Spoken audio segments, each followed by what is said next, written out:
अस्सलाम वालेकुम दोस्तों, welcome to my YouTube channel all about knowledge. एक बार फिर एक नई वीडियो के साथ आपकी खिदमत में हाजिर हूँ। तो आज मैं आपके साथ मैथ के चंद एक इम्पॉर्टेंट जो टॉपिक्स हैं वो आपके साथ शेयर करूँगा, जो मैंने बुक से लिए हैं। तो वो बहुत ही इंपॉर्टेंट टॉपिक्स हैं। अगर आप ये टॉपिक्स अपने लिए देख लेते हैं या आप इनको अच्छी तरह तैयार कर लेते हैं तो फिर आपको टेंशन लेने की ज़रूरत नहीं है। मैथ का 25% आप अच्छी तरह कर लेंगे। तो ख़ास करके मैं पीएचडी के लिए कह रहा हूँ, अगर आप पीएचडी का पेपर देना है तो ये वाले टॉपिक्स आप ज़रूर देखें। दोस्तों, अगर आप चैनल पे न्यू हैं तो चैनल को सब्सक्राइब करके साथ में बेल का आइकन प्रेस कर ले, ताकि मेरी जो भी आने वाली लेटेस्ट वीडियो हो उसका नोटिफिकेशन आपको मिलता रहे। अच्छा, तो आइए चलते हैं आज की वीडियो की तरफ। जो टॉपिक्स हैं वो मैं आपके साथ शेयर करूँगा। अच्छा, तो दोस्तों आज मैं आपके साथ ये चंद इंपॉर्टेंट जो टॉपिक्स हैं मैथ की, ये आपके साथ डिस्कस करने वाला हूँ। आपको बताऊँगा, ये मैंने कुछ टॉपिक्स हैं जो मुख्तलिफ चैप्टर से लिए गए हैं, क्लास 5 से लेकर क्लास 8 तक। तो ये टॉपिक बहुत ज़रूरी है अगर आपने कोई भी टेस्ट देना है, ख़ास करके केपीके के अंदर जो आपके टेस्ट आए हुए हैं पीएचडी सीटी, तो इसके लिए बहुत ही ज़्यादा ज़रूरी ये टॉपिक्स हैं। अगर आप ये देख लेंगे तो आपके अच्छे नंबर आ सकते हैं मैथ के अंदर। 25 में से 25 नहीं तो 20% पेपर आप आसानी से कर लेंगे। तो इसमें हमारे पास ये नंबर 1 पे है टाइप्स ऑफ नंबर। तो आपने नंबर की जो टाइप्स हैं इनको देख लेना है कि कौन सी टाइप्स हैं। जैसे नेचुरल नंबर हैं, उसके बाद होल नंबर हैं, उसके बाद इंटीजर्स हैं, उसके बाद जो है रेशनल नंबर हैं, और ये इवन नंबर हैं, ओड नंबर हैं, और ये प्राइम नंबर हैं।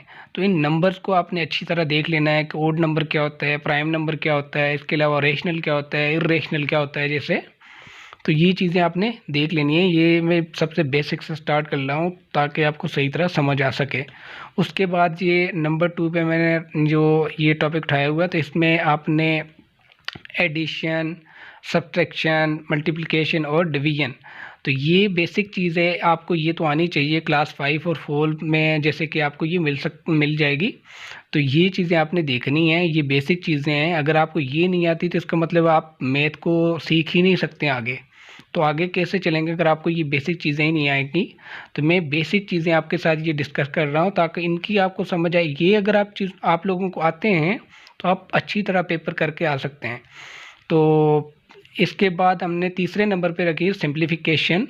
तो इसमें ये जो दो रूल हैं, division, multiplication, addition and subtraction. तो इसके बाद जी ये है ब्रैकेट को पहले ख़त्म करते हैं, जैसे bracket, order, division, multiplication, addition and subtraction. तो सिंप्लीफाई कैसे करते हैं, तो उसके लिए ये जो दो रूल्स हैं इनको आपने देख लेना है। तो ये भी इंतहाई ज़रूरी है। जैसे कि ये मुख्तलिफ जो आते हैं क्वेश्चन पेपर आते हैं, उनमें पेपरों में ये आया हुआ होता है ये क्वेश्चन। इसके अलावा इस वाले से क्वेश्चन आए होते हैं। इसके बाद जी फैक्टर्स हैं, फैक्टर्स को आपने देख लेना है। जैसे कि एलसीएम में एचसीएफ है, अच्छा जिसके जैसे कि किसी भी जो है उसका मल्टीपल्स अगर आपने मालूम करने हैं तो किस तरह करने हैं। और ये फैक्टर्स को मैं बता दूँ, फैक्टर्स जो होते हैं वो डिवाइज़र भी होते हैं और इंटीजर्स भी होते हैं। जैसे एलसीएम, लीस्ट कॉमन मल्टीपल और हाईएस्ट कॉमन फैक्टर्स हैं। तो ये आपने अच्छी तरह देख लेना है। ये क्लास 5 और 4 में आपको मिलेंगे। बेसिक जो क्लासें हैं इनके ही है ये क्वेश्चन है। तो ये टॉपिक्स आपने देख लेने हैं। इसके बाद हमने 5वें नंबर पे जो चीज़ रखी है परसेंटेज। तो परसेंटेज इंतहाई ज़रूरी जो टॉपिक है परसेंटेज। तो इसका आपको पता होना चाहिए कि जैसे हम फ़ीसद निकालते हैं किसी चीज़ का, तो ये आपको क्लास 5 में भी मिलेगा, 6 में मिलेगा और क्लास 7 में भी मिलेगा। परसेंटेज के मुख्तलिफ डिफरेंट क्वेश्चन होते हैं। हमें देखने में तो आसान लगता है लेकिन इतना आसान होता नहीं है ये। तो इसको आपने अच्छी तरह तैयार कर लेना है परसेंटेज को। तो जैसे हम कह सकते हैं कि 10% इज़ इक्वल टू 1/10। जैसे कि फ्रैक्शन ये आ गई हमारे पास। तो फ्रैक्शन फॉर्म में हमारे पास 10% को हम लिखेंगे अगर तो 1/10 हो जाएगा। तो इसको 1/100 के हिसाब से परसेंटेज निकाली जाती है। तो इसके बाद हमारे पास 6ठे नंबर पे है फ्रैक्शन, टाइप्स एंड ऑर्डर। कि जो फ्रैक्शन होती है, फ्रैक्शन कैसे की जाती है, इसके बाद इसकी कौन सी टाइप्स हैं। जैसे फ्रैक्शन की डिफरेंट टाइप्स होती हैं। उसके बाद इस क्वार्टर में कैसे किया जाता है। तो एडिशन, सब्ट्रैक्शन, मल्टीप्लिकेशन और डिवीजन, इसकी कैसे होती है, ये भी 3, 4 और 5 तीनों क्लासों में आपको मिलेगा। तो इसके बाद हमारे पास 7वें नंबर पे है डेसिमल फ्रैक्शन। तो कसरे इशारिया जो होती है उसकी फ्रैक्शन कैसे की जाती है। तो फ्रैक्शन में एक बात ये यहाँ भी आपको बता दूं कि फ्रैक्शन जैसे हम किसी चीज़ को कसर में लिखते हैं, जैसे कि a/b की फॉर्म में जैसे हम लिखते हैं a/, तो इसको कसर कहते हैं। फॉर एग्जांपल जैसे हम लिख कर बताऊँ a/b, तो ये एक फ्रैक्शन की फॉर्म है। तो इसकी एडिशन मल्टीप्लिकेशन कैसे होती है, तो ये आपने अच्छी तरह तैयार करनी है। इसके बाद डेसिमल फ्रैक्शन है। डेसिमल फ्रैक्शन में आपने देख लेनी है कि इसकी इसको एडिशन कैसे करेंगे, मल्टीप्लिकेशन कैसे करेंगे, अच्छा जी सब्सट्रैक्शन कैसे करेंगे डेसिमल फॉर्म की। तो डेसिमल को एडिशन, सब्सट्रैक्शन और इसके डिफरेंट रूल है as compare to common fraction.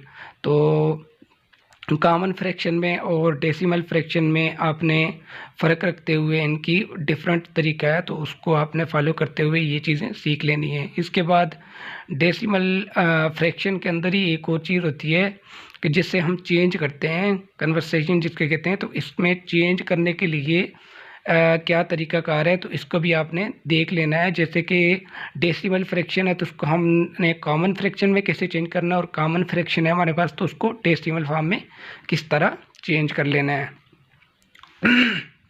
तो इसके बाद हमारे पास 8वें नंबर पे है बेसिक फार्मूला अलजेब्रिक। और अलजेब्रा के जो बेसिक फार्मूला हैं वो आपने देख लेने हैं।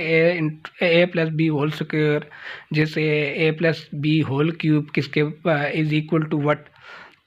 तो ये आपने ये जो बेसिक फार्मूलाज हैं ये भी देख लेने हैं, क्योंकि ये भी मुख्तलिफ एग्जाम्स में हमेशा लाजमी आता है। एक आध क्वेश्चन इन फार्मूलाज में भी से भी आया हुआ होता है।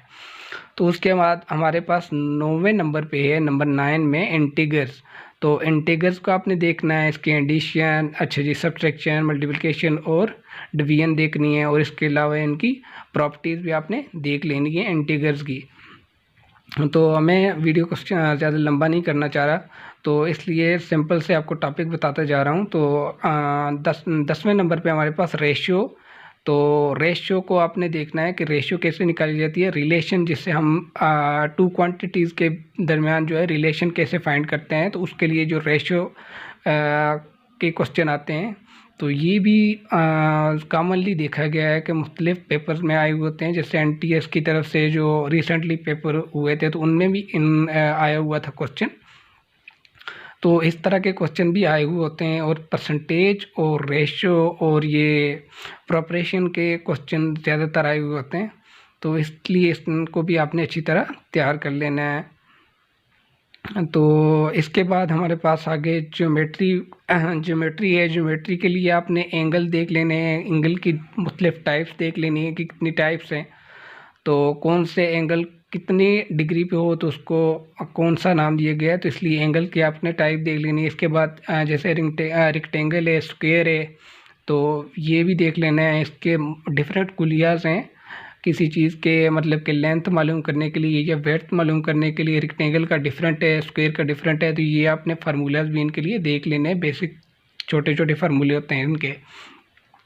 तो इसके अलावा शेप देखना है, एरियाज़ और पैरामीटर और एरिया जो है इसको मालूम करने के लिए भी इनके अपने एक डिफरेंट कुलियाज हैं, वो मैं यहाँ डिस्कस नहीं करना है। इंशाल्लाह नेक्स्ट वीडियो में अगर बनाई तो उसके मैं आपको ये चीज़ें समझा दूँगा। तो इसके बाद हमारे पास नंबर 12 पे है, नंबर 12 पे प्रोपरेशन, इनवर्स प्रोपरेशन तो और कंपैरिजन। जैसे कि हम कंपैरिजन करते हैं इनवर्स प्रोपरेशन, और जैसे मैंने पहले भी बता चुका हूँ कि तनासब के सवाल बहुत आते हैं, एक दो क्वेश्चन तो ज़रूर आए हुए होते हैं तनासब के लिहाज से भी। तो ये भी बहुत ही इंपॉर्टेंट टॉपिक है, अगर आप इसको तैयार करेंगे तो ज़रूर आपको फ़ायदा होने वाला है। इसके बाद नंबर 13 पे हमारे पास टॉपिक है लीनियर इक्वेशन।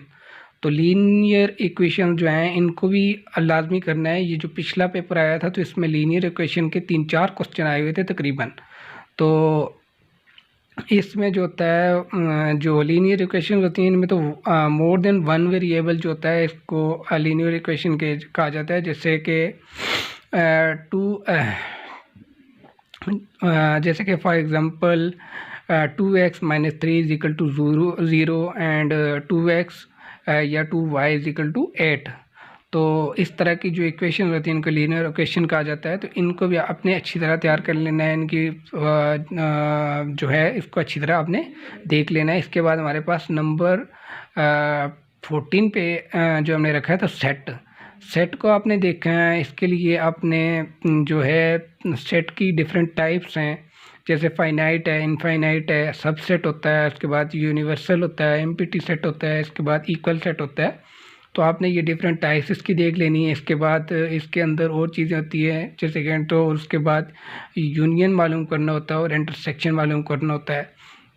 तो यही बेसिक चीज़ें हैं, ये मैं कुछ टॉपिक आपके लिए उठा के लेके आया हूँ। तो ये पीएचडी के लिए अगर आप तैयारी कर रहे हैं तो इन टॉपिक्स को अच्छी तरह तैयार कर लें, तो मेरे ख्याल में बहुत होगा आपके लिए। इसके अलावा इसमें कुछ चीज़ें जो हैं वो 9th और 10th से भी ऐड होती हैं, तो वो भी आपने देख लेनी है। नहीं तो मैं इंशाल्लाह अगली वीडियो में आपको 9th 10th और ये 11th 12th के जो इम्पोर्टेंट टॉपिक हैं वो भी आपको मैं बता दूंगा, तो आपने वो भी तैयार कर लेने हैं। तो इंशाल्लाह आपकी